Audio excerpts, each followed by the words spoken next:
This is the story of Nellie by me, Joe White.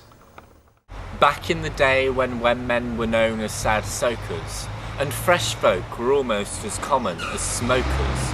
Now, I'm not going to say that that's now the way, but it certainly was back in those old days.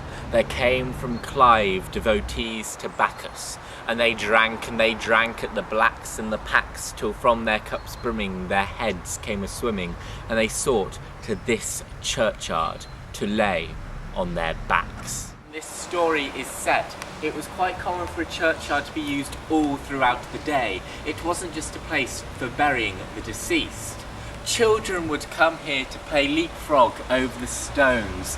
Women would come here to natter and gossip, and men would come here to fight, local champion against local champion.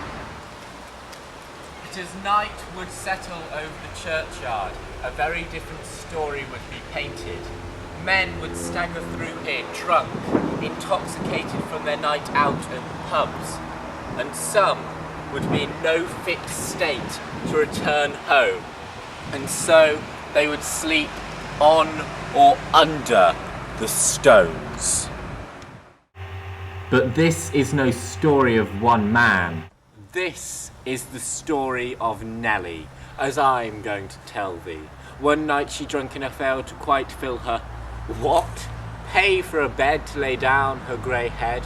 I'd much rather be frozen, old Nellie had said.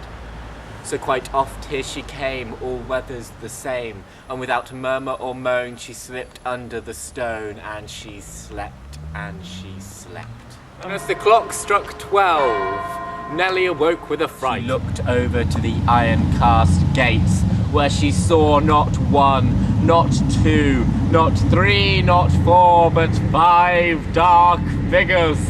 And these figures stumbled and staggered and swirled and swaggered, stumbled and staggered and swirled and swaggered, stumbled and staggered and swirled and swaggered towards her, until they sat on top of the very stone she was under. And Nellie lay frightened for her life.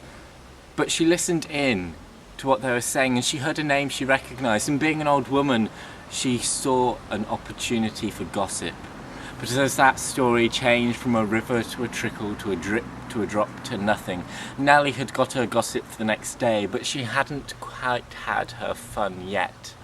And a chance came when one of the Clive Five, as they were known, said to his friend, "John, take a swig of this good worm ale and tell me what you think." And as John reached out to grab that bottle, all he saw was Nellie's skeletal hand come up and grab that bottle of beer and take it back down to the ground. And well, you can imagine what they were thinking, and they ran and they ran and they ran back to Clive in 15 minutes. And they told their friends of the skeletal hand stealing their beer the next day, and Nellie told her friends too, and the gossip. And now you know Nellie's story, maybe you should tell your friends as well.